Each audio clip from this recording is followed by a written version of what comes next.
Olá pessoal, essa aqui é uma aula resumo de programação de física. Então vou para os pontos mais importantes aqui vistos na disciplina.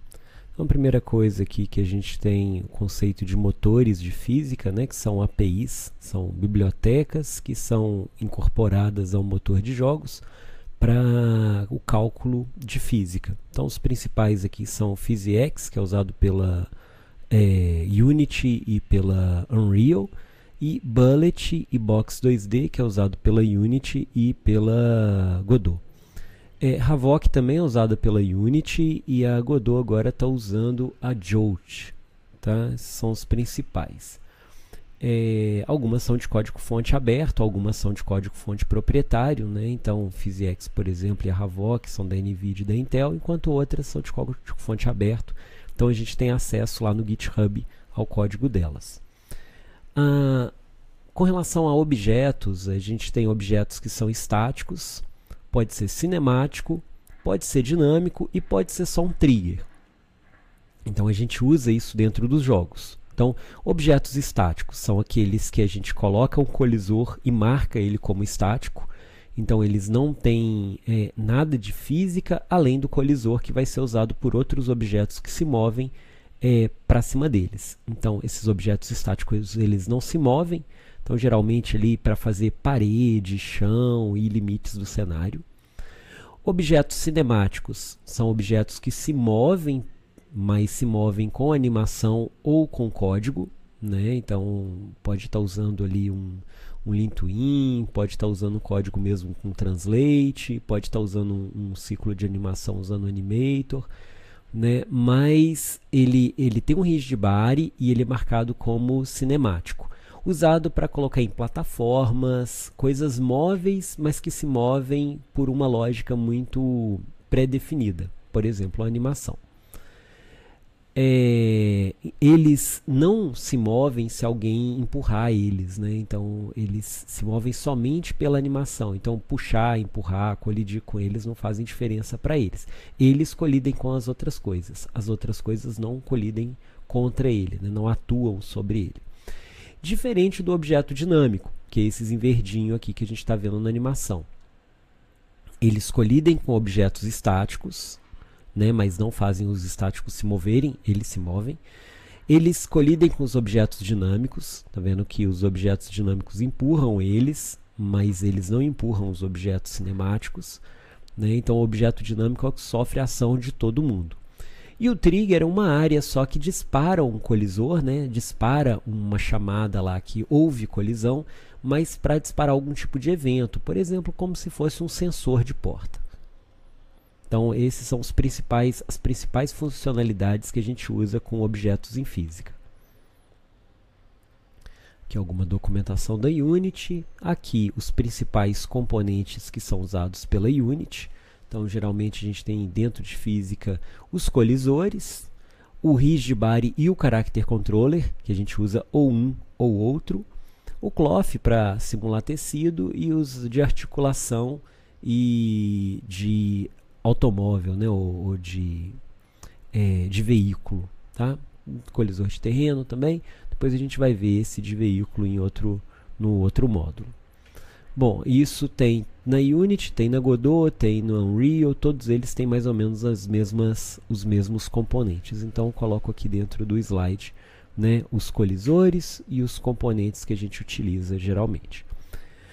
Bom, outra coisa importante é o loop de física. Então a gente tem um objeto que tem a física, a ele a gente adiciona força, a força altera a velocidade, a alteração da velocidade muda a posição do objeto, a gente detecta a colisão e resolve a colisão no sentido de colocar o objeto que está entrando dentro de outro objeto para fora. Então a gente já detecta e já corrige a posição do objeto, e depois a gente resolve a colisão, aplicando força, alterando a velocidade do objeto e outras, né, coisas aí. No caso, pode ele fazer bounce, né, ele quicar e outras propriedades de física que sejam interessantes. E depois a gente exibe o resultado na tela, ou seja, atualiza a posição do objeto na cena e volta, adiciona força, atualiza a velocidade e a posição, detecta a colisão, se houve colisão, corrige a posição dele, resolve a colisão adicionando força e alterando a velocidade, e depois, de novo, exibe o objeto. Então, isso é um loop, é um ciclo dentro do motor. Aqui o loop básico da Unity, né, que tem lá o awake, o enable, o start, o fixed update, aí aqui onde acontece, a gente deve colocar o processamento de física, o update, onde a gente deve colocar o processamento de inputs, o late update, que é onde a gente coloca o processamento de atualização de posição e essas coisas finais, né? Aqui o de renderização, renderização de UI, disable do objeto e destroy do objeto.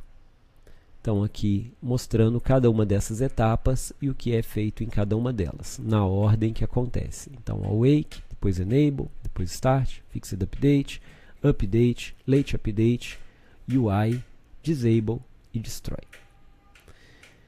Quando a gente está usando o update, a gente usa um time para manter constante a atualização do frame rate. Então a gente tem aqui o delta time, quando a gente está usando o update, e o fixed delta time, quando a gente está usando o fixed update. O fixed update ele roda 50 fps cravado, então a gente define isso no motor, e então o fixed delta time é de 0.02, que é 1 dividido por 50. O delta time ele varia, então se a gente estiver rodando numa máquina com 1 fps, ele vai rodar 1, se tiver a 2, delta time é 0,5. Se tiver a 4, é 1/4, 0,25.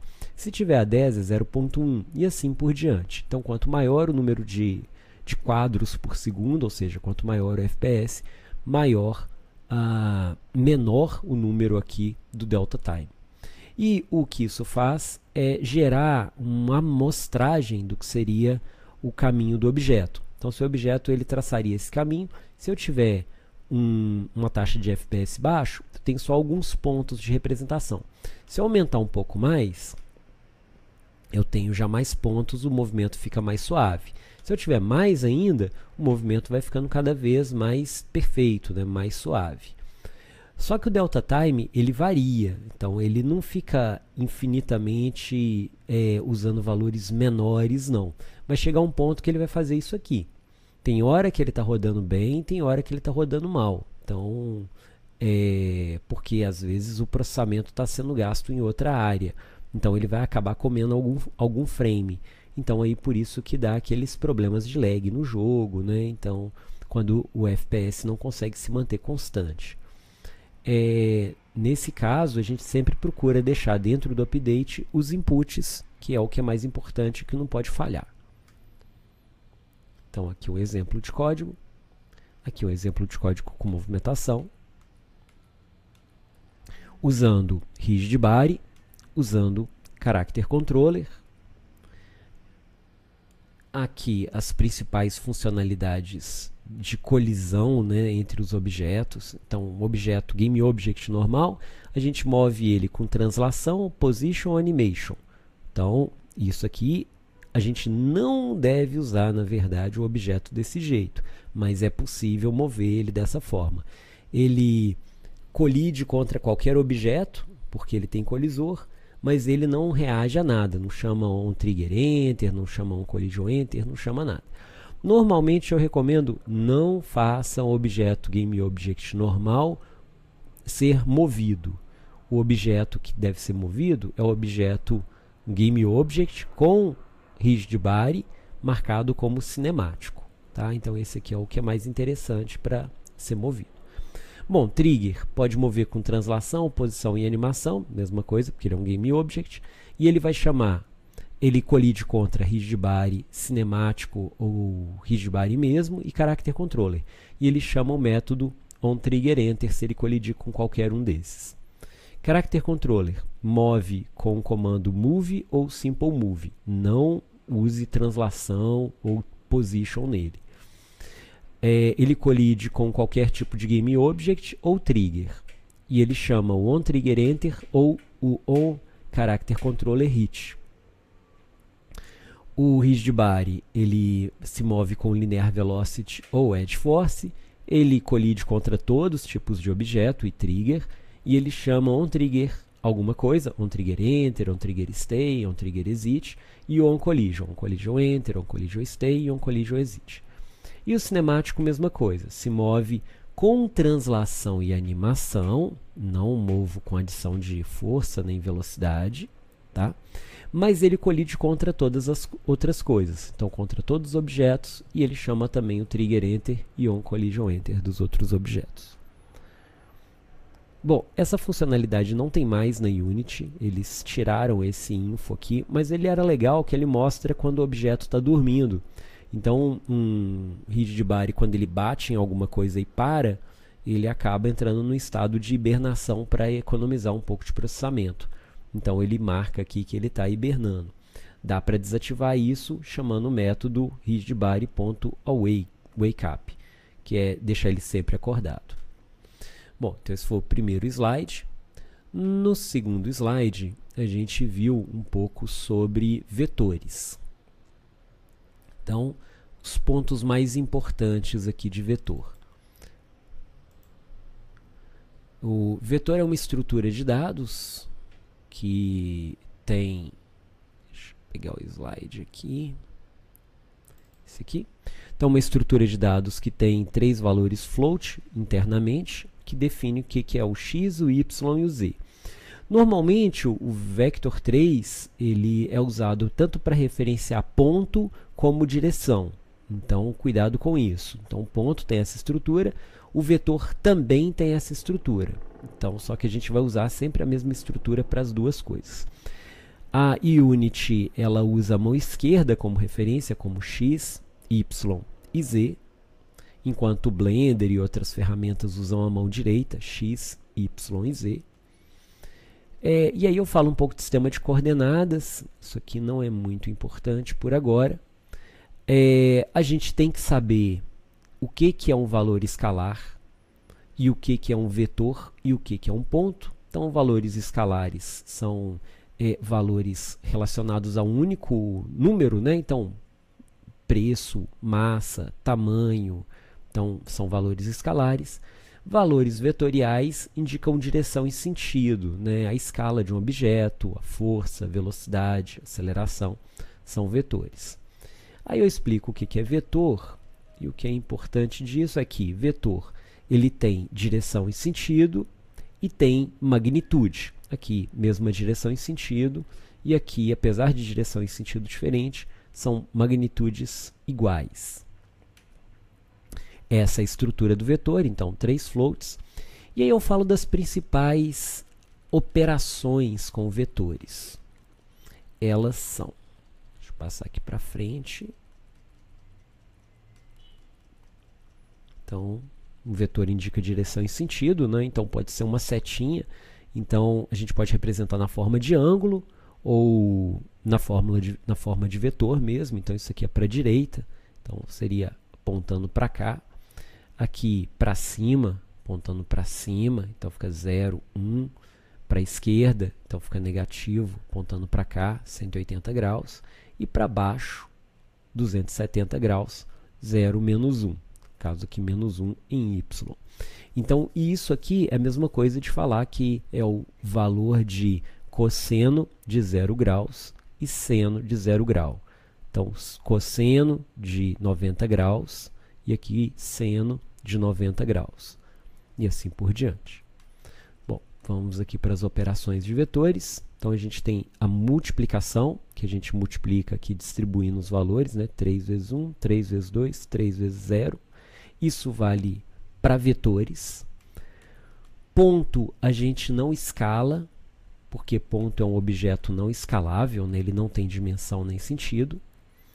Multiplicar por menos 1, no caso do vetor, é inverter a direção dele. Então é só pegar e multiplicar menos 1 todas as componentes, a gente vê que ele aponta para o lado contrário. A gente usa para fazer flip em imagem. Dividir é a mesma coisa de multiplicar, né, pelo inverso do número. Então, é a mesma coisa de fazer 1 sobre 2 aqui. Então, multiplicar por meio é a mesma coisa de dividir por 2. Soma de vetores. A gente pega um vetor, coloca ele na cabeça do outro vetor e traça o vetor resultante. Nesse caso, eu tenho a soma de dois vetores, eu tenho um único vetor que apontaria para o ponto final desse vetor. Então, vamos supor que eu tenho um ponto aqui, e eu quero usar o vetor para fazer a translação dele. Se eu somar esse vetor ao ponto e depois somar esse vetor ao ponto, é a mesma coisa de somar os dois vetores e eu ter esse vetor resultante e somar o ponto a esse vetor resultante. Então, o resultado final vai ser a mesma coisa. Então, por isso, a gente chama de resultante. Subtração de vetores. Como o menos inverte o vetor, então é a mesma coisa de pegar esse vetor aqui, inverter ele e depois somar ele no outro vetor, colocar ele na cabeça do outro vetor e achar o vetor resultante. Então, isso é subtração de vetores. Então, da mesma forma, eu tenho um vetor resultante, só que dessa vez na direção contrária do último vetor. Somar um ponto a um vetor. Eu tenho a translação desse ponto. Então, se eu tenho esse ponto aqui, somo o vetor a ele, então eu tenho o ponto sendo movido, e o resultado dessa soma é sempre um ponto. Então, ponto mais vetor é um ponto. Aí eu dou exemplo aqui da movimentação de um objeto, somando alguns vetores, e aí o vetor resultante faz a movimentação, e eu tenho um novo ponto, que é uma nova posição para esse objeto. Se a gente observar bem essa fórmula que fala que posição é igual à minha posição inicial mais um vetor vezes quantas vezes ele aparece, é a mesma coisa da fórmula de movimento retilíneo uniforme, que é posição igual a posição inicial mais velocidade vezes o tempo. Aqui eu dou alguns exemplos. E aí eu pergunto o que pode ser feito com pontos, né? O ponto ele não pode ser multiplicado, porque o ponto não escala. Eu não posso somar dois pontos. Eu posso somar dois pontos somente se eu quiser tirar a média. Então, eu somo dois pontos, divido por 2, eu tenho um ponto médio, né? E a subtração de dois pontos, que é bem interessante, resulta no vetor. O vetor resultante entre dois pontos. Então, se eu pegar aqui P menos Q, eu encontro um vetor que aponta na direção de P, sempre apontando na direção do primeiro ponto. Então, um ponto menos outro resulta num vetor, que é um vetor que indica a direção de um ponto para outro. Se a gente inverter os pontos, então agora em vez de fazer Q menos P, eu faço P menos Q, eu tenho o vetor apontando na direção contrária. Então, cuidado com isso. Se eu quero pegar a direção do inimigo para o seu player, então faço o inimigo menos seu player e aí eu tenho um vetor na direção do inimigo. Se eu fizer o contrário, player menos inimigo, eu tenho um vetor na direção do player. Então, aqui um exemplo. Então, peguei aqui a posição do vermelho menos a posição do azul, eu tenho um vetor que aponta na direção do vermelho. Com isso, eu consigo achar a distância, o ângulo, a direção, e se está na frente ou se está atrás, consigo fazer outros cálculos. Dou alguns exemplos disso. E aqui eu faço um comparativo das operações que podem ser utilizadas para ponto, para vetor e para cor. Que cor também é um vetor de 3 posições, então ele tem um XYZ aqui, só que a gente chama de RGB. Né? Se eu falar assim, um slide que precisa decorar para essa parte que eu estou explicando, seria esse slide aqui, que fala quais as operações possíveis e quais os resultados, né? Então, P menos P, um ponto menos o ponto, eu tenho um vetor. Um ponto mais um vetor, eu tenho um ponto deslocando na direção desse vetor. O ponto menos o vetor, eu tenho um ponto e a inversão do vetor. Então, ele sendo deslocado na direção contrária do vetor. Aqui, vetor mais vetor é vetor resultante. Vetor menos vetor é o vetor invertendo o segundo vetor, mas também é um vetor resultante. Vetor vezes escalar aumenta o tamanho ou diminui, né, dependendo do número que você está multiplicando aqui. Multiplicar por menos 1 inverte o vetor. Dot product é a projeção de um vetor sobre outro. Cross product é o vetor perpendicular entre dois vetores.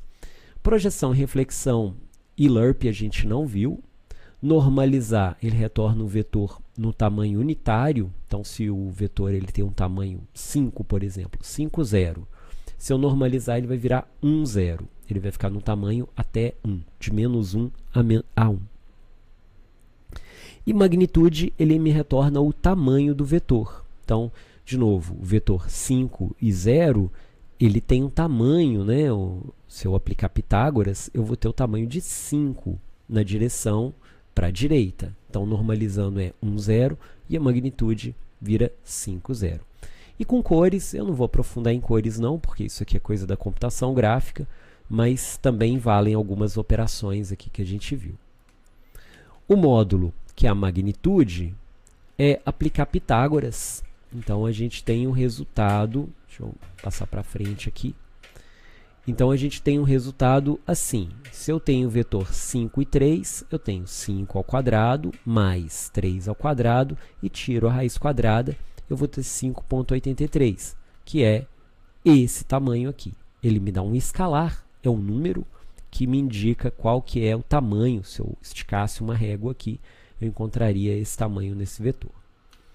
Para que a gente usa isso? Se eu tenho dois pontos, subtraio um do outro, acho um vetor, aplico Pitágoras, então 4 ao quadrado mais 5 ao quadrado, tiro a raiz quadrada, então 6,4 é a distância entre esses dois objetos. Então, posso verificar também para ver se há colisão.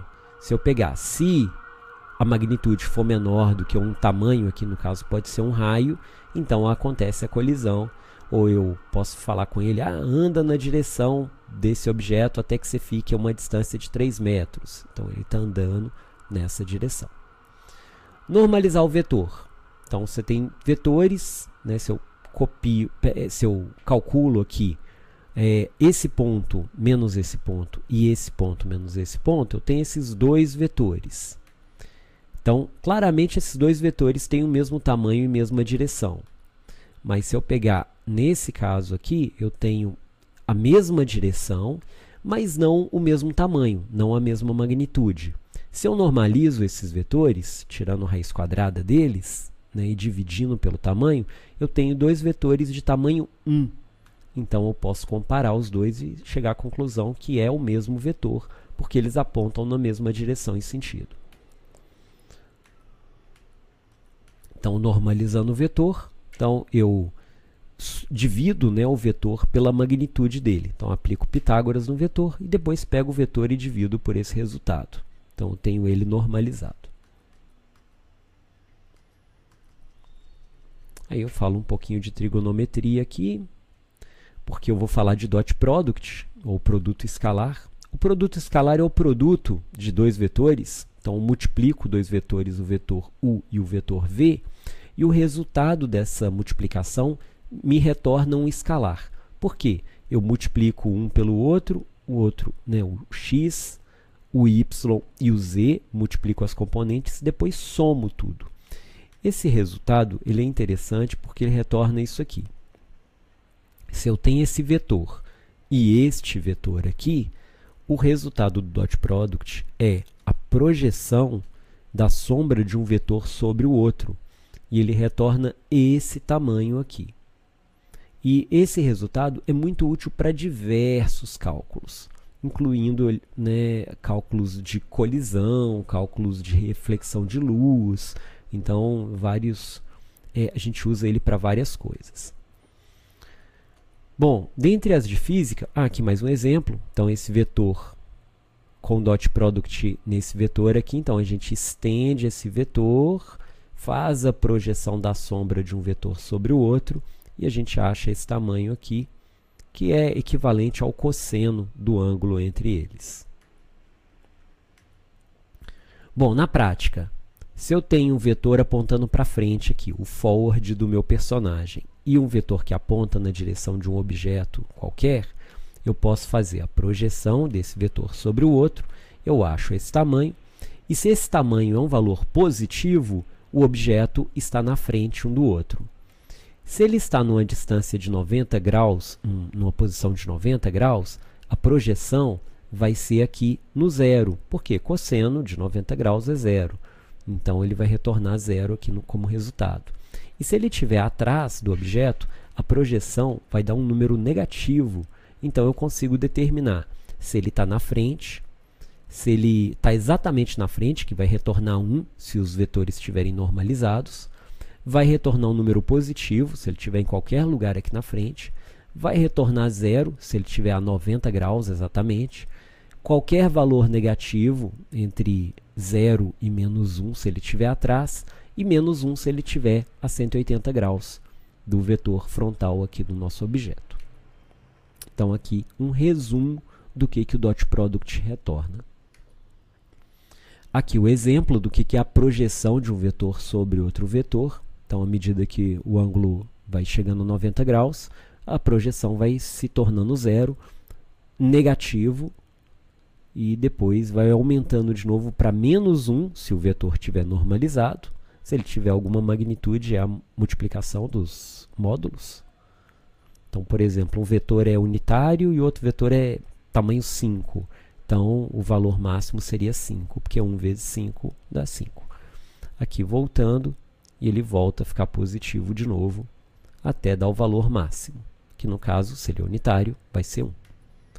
Bom, aqui um exemplo para verificar se o objeto está na frente ou atrás, o resumo do que é o dot product e alguns exemplos de utilização em computação gráfica, que eu não vou cobrar aqui agora. Bom, tem mais uma outra operação, que é o cross product, que a gente faz a multiplicação utilizando matrizes. Então, é como se eu multiplicasse, para achar o x, os valores y e z em x. Por isso, cross product, né? Cruzado aqui. Então, fazer esse vezes esse vezes esse, menos esse vezes esse.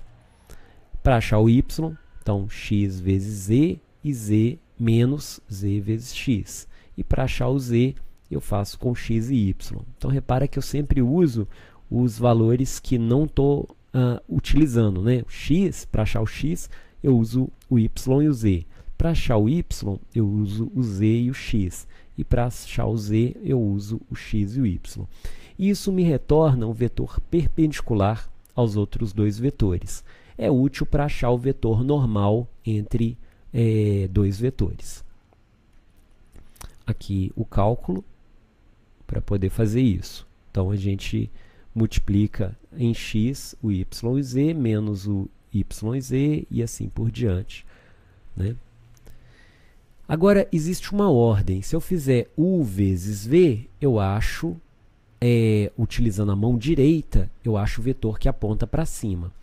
Se eu fizer o contrário, se eu fizer v vezes u, utilizando também a mão direita, repara que o sentido da minha multiplicação é o sentido desses dedos. Então, começaria daqui para cá, e aí o resultado seria a direção do meu polegar. Então, quer dizer que minha normal estaria para baixo. Isso faz diferença quando a gente modela objetos, né? Então, em 3D, se eu coloco os pontos na direção horária, a normal fica para um lado. Se eu colocar os pontos na direção anti-horária, a normal fica para o outro lado. Aqui só alguns exemplos. E aqui o resumo de todas as fórmulas dessa parte. Bom, então essa parte de vetores é isso. Recomendo fazer aqueles exercíciozinhos, né, que tem no slide. Depois eu falo sobre movimento retilíneo uniforme. Então, o que é importante nessa parte é a nossa fórmula, que, como a gente está falando de movimento retilíneo, eu utilizo aqui a equação da reta. Então, dada a equação da reta, sim, né, então a gente tem aqui que a posição no eixo y é uma posição inicial, mais a inclinação da reta e o deslocamento em x. Se eu escrever isso de outra forma, eu posso falar que isso aqui é meu y, eu posso falar que o v é minha inclinação da reta, ou seja, quão rápido ela sobe, o t é minha reta x, minha reta aqui no lugar do x, e o d é minha posição inicial. Então, daí, organizando de novo a equação, eu tenho que posição é igual a posição inicial mais velocidade vezes o tempo. Aquela primeira equação que a gente viu lá no slide falando de vetores. Aqui ela sendo colocada em prática, né? Então posição igual a posição inicial mais a velocidade vezes o tempo. E o tempo aqui pode ser, né, caso o delta time, pode ser um valor que eu estou alterando aqui, por exemplo, de 0 a 1. A gente pode reescrever isso de outra forma usando a função de lerp, que é dado dessa forma aqui, ó, sendo que a subtração de 2 pontos me dá um vetor que aponta na direção do segundo ponto. Então, isso aqui é o vetor. Então, posição é igual a posição inicial mais a direção vezes o tempo. O lerp ele faz exatamente isso. Ele tem uma posição inicial, uma posição final e o tempo, que seria o quanto ele está deslocando de um para o outro. Bom, então aqui a forma da física e a forma aqui utilizando interpolação linear. O resultado disso, a gente tem um objeto se deslocando em movimento retilíneo e uniforme. Ele vai em linha reta e ele vai sempre numa mesma distância entre os pontos. Então, porque a cada ponto eu tenho uma velocidade vezes o tempo. No tempo 1, ele anda 1 metro. No tempo 2, ele anda 2 metros. E assim por diante. Alguns exemplos. Cuidado, né? Porque quando a gente está fazendo o deslocamento, a gente tem que pensar que as variáveis elas são limitadas. Então, se eu faço ele andar sempre a uma distância fixa e o nosso colisor ele é muito fino e está num determinado ponto aqui que o frame rate não vai ser suficiente para capturar ele, o objeto vai atravessar essa parede. Então, ele não vai detectar a colisão. Então, existe uma forma de colocar a colisão contínua, porque essa aqui ela é discreta, né? Ela determina só alguns pontos. Então, como é que a gente faz isso aqui no motor? Vou colocar aqui um objeto, colocar aqui um rigid body, e aqui a gente tem a opção tipo de colisão, se é discreta ou se é contínua. Dinâmica é quando os dois objetos que podem colidir, eles são dinâmicos. Então, os dois se movem. Então, a gente precisa de um cálculo ainda um pouco mais complicado. Então, esse contínuo aqui é quando o objeto dinâmico, não o objeto que se move, colide com o objeto estático. E esse aqui, quando o objeto dinâmico se move e pode colidir com outro objeto dinâmico. Então, fica um pouquinho mais caro o cálculo. Aqui eu dou alguns exemplos de utilização da fórmula, recomendo fazerem isso como exercício, tá? Isso pode cair na prova. Então, que utiliza a fórmula e substitui os valores, né? Basicamente isso. Então, se tem um objeto que se move com velocidade constante de 16 metros por segundo, então, velocidade 16 metros por segundo, determinar a sua posição após 5 segundos. Então, troca aqui o tempo por 5 segundos e eu acho o valor do deslocamento. Isso é útil em jogos para falar o seguinte: olha, seu personagem ele anda 5 metros por segundo e eu preciso de uma gameplay de 3 minutos. Qual é o tamanho do meu cenário para isso? Então, se ele estiver fazendo um speedrun sem parar em nada, qual que é o tamanho máximo do cenário para gastar só 3 minutos numa fase? Então, isso é interessante para poder calcular. Isso a gente usa a física para poder fazer. Ou, eu tenho o contrário, eu tenho o tamanho do cenário e eu tenho o tempo que eu quero gastar. E eu quero saber quanto que eu coloco de velocidade no player para ele ter um tempo fixo na fase. Então, eu brinco com a fórmula, trocando ela de posição, né, aqui.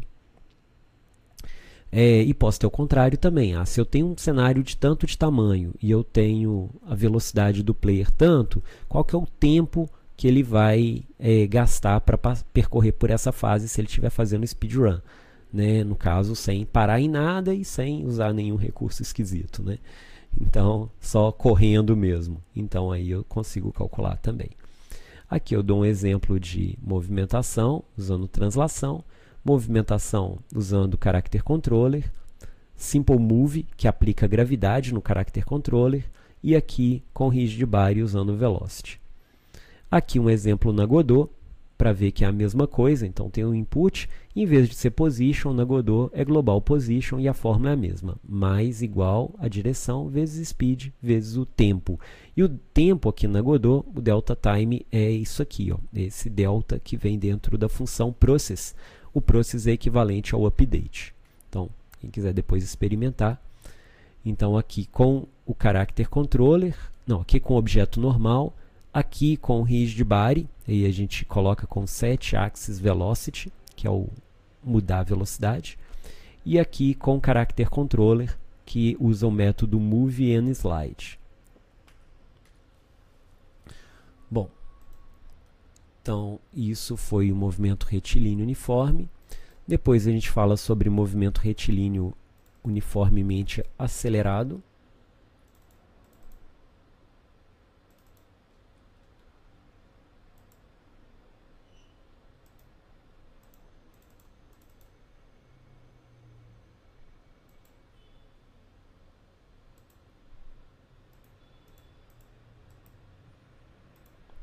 Só abrindo o slide aqui.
Só um minutinho.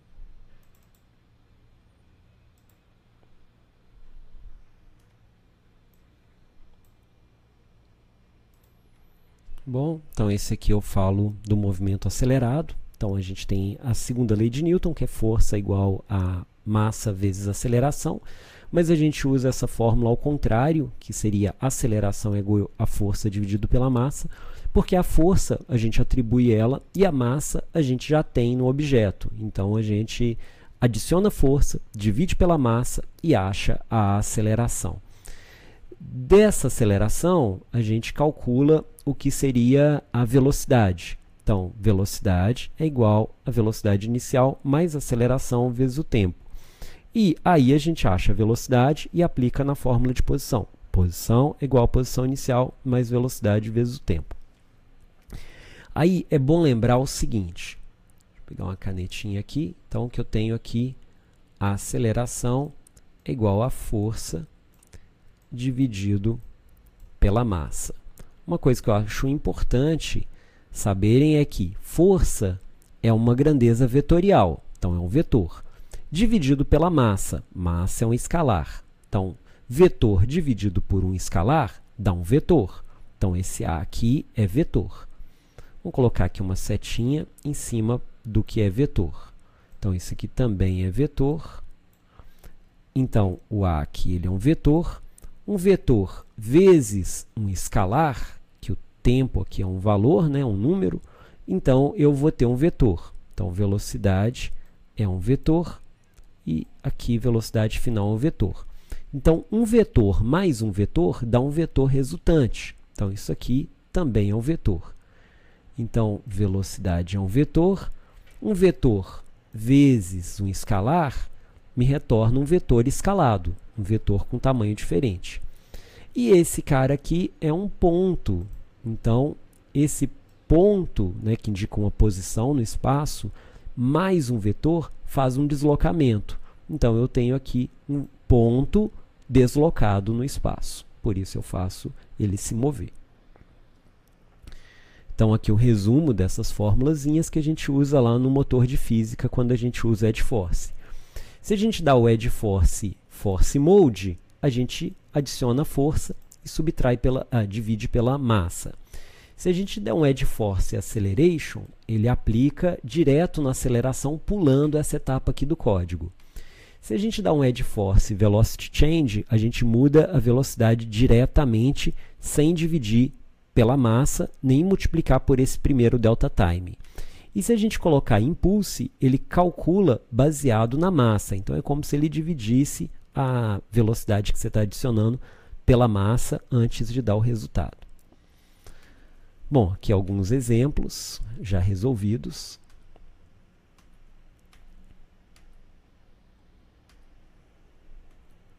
Ainda falando sobre força.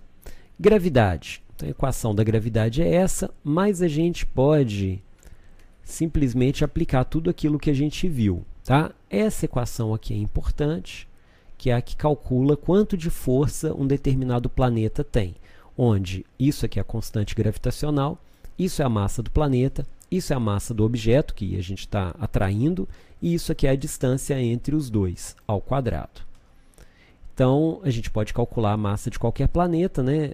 A força de qualquer planeta, colocando a constante gravitacional, a massa do planeta, a massa do objeto é irrelevante aqui, o raio dele ao quadrado, né? Mas o raio aqui seria a distância até o objeto. E aí, no caso, fazendo isso com as variáveis da Terra, né? Os valores da Terra, a gente vai achar 9,81 e alguma coisa aqui, que é a gravidade do nosso planeta. Bom, eu coloco aqui uma tabelinha com outros planetas, não precisa decorar isso. Dou alguns exemplos de cálculo. E aí, como que a gravidade atua no objeto, né, testando aqui o da Unity e o nosso motorzinho de física. Dou alguns exemplos também. Aqui alguns exemplos com contas.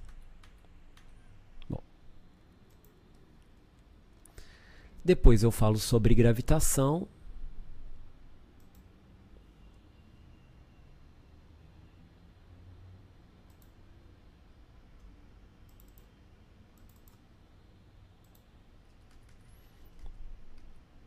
Aqui é aquele mesmo cálculo. Aqui, nesse slide, o que eu quero chamar a atenção é só essa questão aqui, que a gente fez essa conta para calcular o valor da gravidade. Mas, normalmente, os motores que a gente utiliza, eles consideram só isso aqui, e isso aqui acaba sendo uma constante. Deixa eu mostrar isso na Unity. Então, se a gente vem aqui em Project Settings, Física, a gente tem aqui aquele valor que a gente achou na gravidade da Terra. Mas essa gravidade é sempre para baixo. E o que não acontece?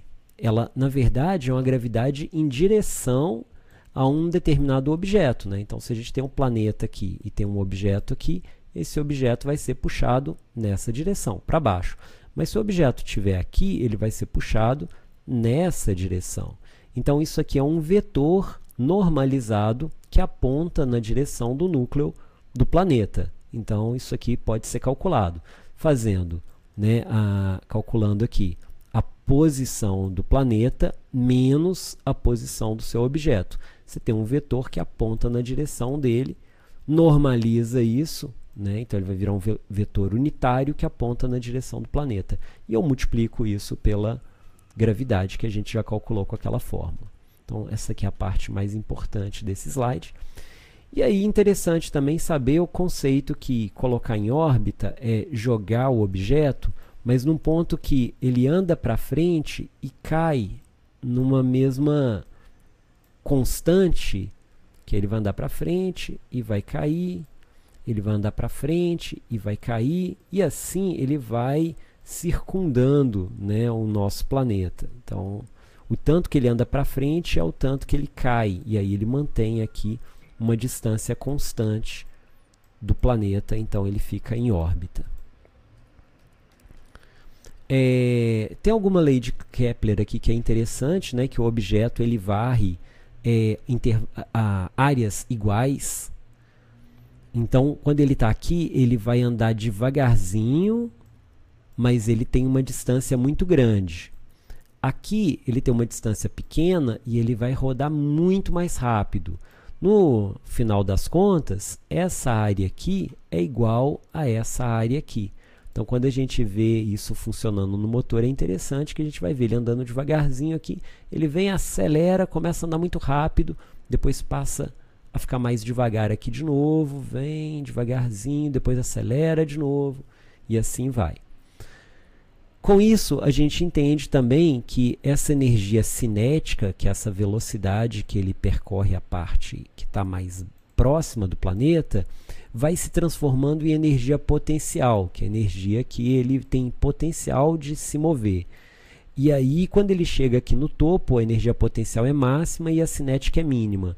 E aí ele vem, cai de novo, ganha velocidade, ganha energia cinética, vai perdendo energia potencial e depois volta. Então é interessante observar que ele vai ficando lento, rápido, por causa dessa troca de energia cinética e potencial, que no final das contas, energia cinética mais energia potencial tem que ser constante. Ele não se perde, né? Nada se perde, tudo se transforma aqui. Eu aqui é só demonstrando a fórmula de como é que a gente calcula. Isso aqui eu não vou cobrar. Então, como que a gente calcula a velocidade para colocar um objeto em órbita, né? E aqui tem um exemplozinho da Unity que é legal fazer, né? Porque é interessante colocar um objeto em órbita aqui na Unity e visualizar o resultado. Tá? Não vou cobrar nada disso aqui, de satélite, não. E aqui um sistema solar, também não. E aqui aplicação em jogos.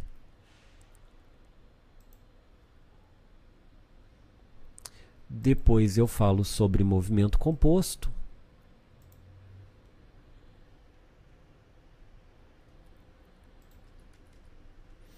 Então a ideia por trás do movimento composto é que a soma das componentes vão dar um resultado que, se for calculado separadamente, vai dar na mesma. Então, se eu faço o cálculo vetorial, né, isso aqui é um ponto, isso aqui é um vetor, isso aqui é um escalar, se eu fizer a conta separada, eu vou ter o mesmo resultado com os eixos independentes. Então a gente entende que há uma independência nos valores, né? X não influencia no Y, que não influencia no Z. Então aí um exemplo disso é esse cálculo aqui, que um barquinho ele atravessa, né, uma lagoa com uma velocidade de 3 metros por segundo aqui. Se tem uma correnteza, aliás, de 10 metros por segundo. Se tem uma correnteza movendo para lá, quanto tempo que ele vai gastar para atravessar? Então, aqui é uma pegadinha, né? Que no caso é independente. Então, não interessa se tem correnteza ou se não tem correnteza. Essa correnteza não vai influenciar em nada na velocidade que ele está indo para frente. Influenciaria se tivesse uma correnteza no sentido contrário, que aí eu faria esse vetor menos esse vetor, né, que, ou, aliás, mais esse vetor aqui que é negativo, e aí eu teria um vetor aqui menor, que seria a velocidade final. Mas como eles estão em ângulos diferentes, né, então são ângulos de 90 graus aqui, eles são perpendiculares, então um não influencia em nada no outro. Então essa é a premissa. Então, quando a gente faz um movimento aqui com gravidade e manda uma partícula, né, um projétil para o lado, então tem que pensar que o que ele anda para o lado não tem nada a ver com o que ele anda para cima e para baixo, né? Então ele vai continuar andando sempre para o lado na mesma direção. O que pode influenciar nisso é o ângulo de lançamento, que aí a gente observa isso aqui. Se eu lanço um objeto com uma força e aí com um ângulo de 15 graus, ele vai subir uma quantidade e vai andar para o lado uma quantidade. Isso considerando que a força de lançamento é a mesma. Se eu lançar ele em 75 graus, ele vai subir mais, só que ele vai cair aqui também na mesma posição. Se eu lançar ele com 60 graus ou com 30 graus, eu vou cair também no mesmo ponto. E se eu lançar com 45 graus, é onde eu consigo o ponto mais distante, né? E aí a gente observa que esse valor é porque 45 mais 45 dá 90, 60 mais 30 dá 90 e 75 mais 15 dá 90. Então são ângulos complementares. E se a gente fizer aquela regra de seno e cosseno, a gente, na verdade, só está trocando os valores de posição. Então, aqui, o que era seno vira cosseno, o que era cosseno vira seno. Né? E, no final das contas, a gente tem um vetor com a mesma magnitude, só está distribuído em componentes diferentes. Então, lembrando, né, da separação das componentes, então, se eu aumentei uma e diminuir a outra, no final das contas, vai dar o mesmo resultado. Ele vai cair no mesmo lugar, no entanto, as componentes elas estão trocadas. Então, essa informação é importante que ajuda a gente a entender um pouco de balística, né, de lançar míssil e coisas desse tipo. Tá, outro detalhe aqui, mas é só curiosidade, é a questão de balas em jogo. Né? Normalmente a gente não desenha bala em jogo porque ela é muito rápida e ela é muito pequena. Então, a gente não teria como representar isso de forma muito adequada. A gente, né, faz só uma representação com raycast, efeitos e tudo mais para o jogador. Por quê? Para colocar uma bala no tamanho que ela deveria ser e na velocidade que ela deveria ser, visualmente a gente não conseguiria enxergar. Como no mundo real a gente não enxerga uma bala caminhando, né? A não ser que seja um míssil, uma coisa muito maior, né, que anda com uma velocidade muito menor. Mas uma bala não, ela é pequena demais e rápida demais. Então o que a gente tem que fazer? Aumentar a massa da bala e diminuir a velocidade, porque no final das contas o impacto resultante seria o mesmo. Então é para manter a mesma energia cinética da bala, né? A gente tem que conservar a relação entre massa e velocidade. Bom, aqui só tem um exercício e pronto. E a última matéria que a gente tem é a parte de colisão.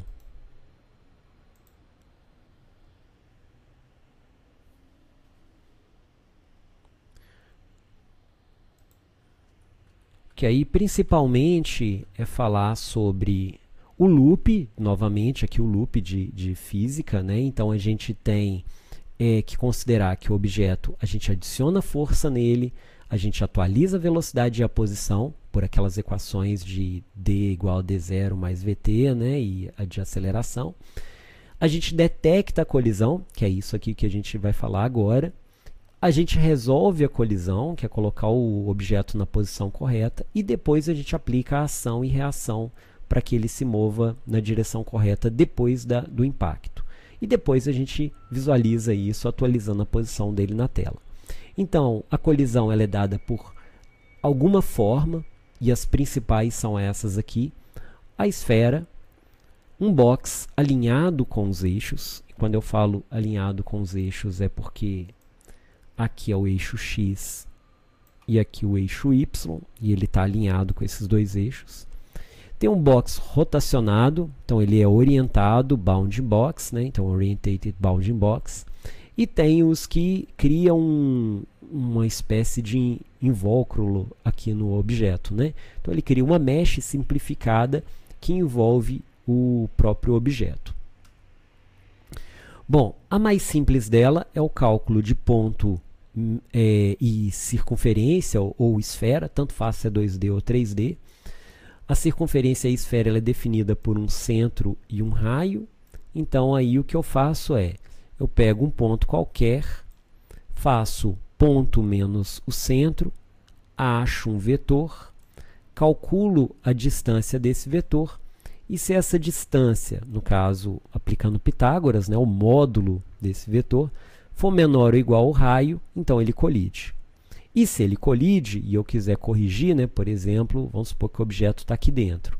Então, o vetor é esse aqui. Se eu quero colocar o objeto de volta na posição que deveria estar, né, que é fora do objeto, ele não pode estar um objeto dentro do outro, já que dois objetos não podem ocupar o mesmo espaço. Então, o que a gente faz é que a posição desse objeto aqui é o centro da circunferência, esse centro aqui, mais o vetor direção normalizado, então ele fica com tamanho 1, vezes o raio. Então, se o raio aqui for 4, fica 1, 2, 3, 4, e aí ele está fora de novo do objeto. Então, a gente coloca ele na posição correta. Eu dou um exemplo de código aqui. Esfera contra... Aqui eu dou um exemplo, né? Um exercíciozinho de cálculo de esfera. Recomendo fazerem e verificar o resultado. Então, seria, né, um ponto, esse ponto aqui, menos o centro, faz o Pitágoras dele e verifica se o Pitágoras é menor do que isso aqui. Se for, colide. E aí eu dou o resultado aqui. Bom, aqui implementação, exemplos. Esfera contra esfera é a mesma coisa, só que em vez de considerar um raio só, eu considero os dois. Eu tenho que considerar o raio dessa esfera e dessa esfera. Se essa distância aqui for menor do que a soma dos dois raios, então ele colide. Então aqui um raio, aqui o outro raio, e aqui a distância entre os dois é menor do que a soma dos dois raios. Aqui outro exemplo, né, outro exercíciozinho. Aqui uma parte do motor Bullet, que usa esse código para mostrar que isso funciona exatamente assim nos motores de física que a gente utiliza.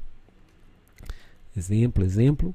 E aqui eu já não vou cobrar na prova mais não. Então, colisão de ponto contra plano, de caixa contra caixa, né? De caixa contra ponto, caixa contra caixa. Então, eu não vou passar por essa parte aqui não. Então, esfera contra ponto já é suficiente para entender o conceito. Então, basicamente isso para a nossa prova. Estudem e até mais.